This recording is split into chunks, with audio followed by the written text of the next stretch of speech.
Bonjour, nous sommes à Yamoussoukro en Côte d'Ivoire et nous survolons en ce moment la basilique Notre-Dame de la Paix.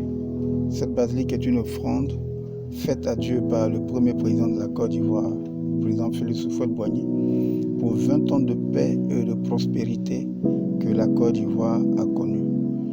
20 ans allant de l'année d'accession à l'indépendance en 1960 jusqu'en 1980, où il a fait un bilan de 20 ans d'exercice du pouvoir.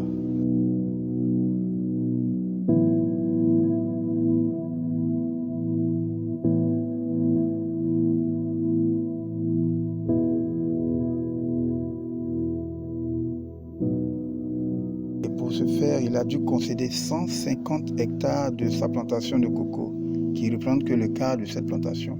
Et c'est la superficie allouée à la basilique. À l'intérieur de ces 130 hectares, 72 seulement sont déjà exploités. 35 hectares de bâtiments et de voiries, 5 hectares de pelouse et 32 hectares de jardin. Le jardin est fait à la française. Il est séparé en deux par une piste. Cette piste est revêtue de marbre et bordée de gazon. Entre les deux haies de gazon, elle fait 450 mètres de long. Quand vous avez fini de la parcourir, vous vous retrouvez en face de la basilique. La basilique se dresse avec une hauteur de 158 mètres, comme un trait d'union entre Dieu et les hommes. La première partie de cette basilique est une vaste esplanade ovale de 3 hectares, en bordure de laquelle 2 colonnades de 64 colonnes chacune sont couvertes de 2 dômes. Et au rez-de-chaussée de ces dômes, il y a des chapelles d'environ 100 places pour les réunions des pèlerins.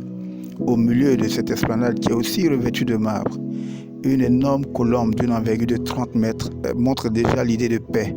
Mais ici, c'est surtout le symbole du Saint-Esprit, comme le jour du baptême du Christ. Cette esplanade a une capacité de 150 000 places. Et quand vous l'avez traversée, vous vous retrouvez dans la partie couverte du bâtiment, qui est faite en forme de croix. Du haut, c'est une croix que vous voyez au sol. Au centre de cette croix est bâti le sanctuaire de forme circulaire et qui est recouvert de l'immense dôme de la basilique, qui a une hauteur de 60 mètres et un diamètre de base de 90 mètres. Ce parvis couvert, qui est la terrasse qui environne le sanctuaire, est en forme de croix. Totalement revêtu de marbre, il a une capacité de 30 000 places assises. Des colonnes l'environnent qui soutiennent le toit du parvis. Les colonnes hautes de 25 mètres de haut. Sachez que pour cette basilique, il y a au total 368 colonnes aussi imposantes les unes que les autres. On retrouve des doriques, des corinthiennes et aussi des ioniques. Quand nous accédons au sanctuaire, déjà à l'entrée, nous sommes impressionnés par cette immense verrière qui forme la muraille de ce sanctuaire. 5000 nuances de couleurs ont fini de décorer la muraille de ce sanctuaire. D'un diamètre de 100 mètres à l'intérieur, on a une hauteur de 120 mètres. Au-dessus de cette hauteur, une voûte de verre surplombe le sanctuaire, au milieu de laquelle se dresse une colombe d'une envergure de 7 mètres. Cette salle a une capacité de 18 000 places. 7 000 places offertes par les bancs et 11 000 par l'espace, les allées qui restent au milieu de ces bancs.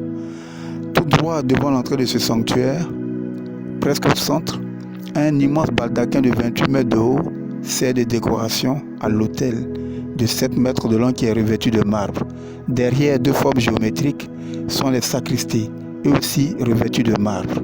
En dessous de ce baldaquin, un immense lustre fait essentiellement de verre, avec des chandeliers qui ressemblent à du cristal, qui sont aussi faits de verre, qui pendent sur un dôme de forme, en forme d'un dôme circulaire de couleur bleue. Et en dessous, il y a une croix juste au-dessus de l'autel qui est fini de présenter le lieu où est célébrée l'Eucharistie. En dehors des vitraux qui forment la muraille, on en retrouve encore au niveau supérieur, qui sont séparés par des espaces de murs. Et tout à fait en haut, un plafond bleu avec des images. Au milieu de ce plafond, il y a cette verrue en forme de voûte qui est dédié au Saint-Esprit. Les colonnes de cette basilique à l'intérieur de ce sanctuaire sont de deux types. Des ioniques sont creuses à l'intérieur et des colonnes doriques disposées 12 fois supportent le poids de la structure. Elles sont hautes de 21 mètres pour ces doriques et les ioniques hautes de 30 mètres.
Après la construction de cette basilique, le président Houphouët-Boigny en a fait don au Vatican.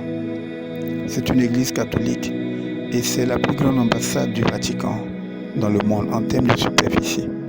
Alors à l'intérieur de cette clôture, une résidence est bâtie pour le pape.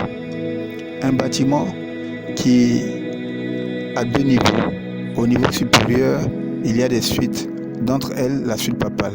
À l'intérieur, il y a une chapelle et des pièces qui servent de logement. Un autre bâtiment identique à celui-là qui est l'administration. Le siège administratif de la fondation à laquelle est confiée la gestion de la basilique. Et cette fondation, dénommée la Fondation internationale aux Dames de la Paix, est dirigée par un recteur qui est le premier responsable de cette basilique. À l'intérieur de ce bâtiment qui sert d'administration, des bureaux sont cédés à la fondation et un logement est prévu avec des résidences pour les prêtres qui sont en permanence ici. Alors, cette basilique est faite avec cette immensité pharaonique de sorte que tout visiteur, tout fidèle qui viendrait se recueillir pour apprécier simplement la beauté du bâtiment repartent avec un esprit de paix, repartent avec l'esprit selon lequel pour la paix rien n'est plus cher, rien n'est plus grand. Et pour que enfin tout Africain en général, mais tout Ivoirien en particulier, repartent avec cet esprit de fierté pour dire que tout est possible. Alors, je vous remercie de nous avoir suivis, mais vous n'avez eu qu'un pan de ce qu'est véritablement la visite à l'intérieur de la basilique. Pour les détails, pour mieux vous imprégner de l'architecture, des détails et de tout ce qui est théologique qui accompagne l'architecture de ce bâtiment, le déplacement vaut la peine d'être fait. Je vous remercie et à très bientôt pour une très belle visite de la basilique.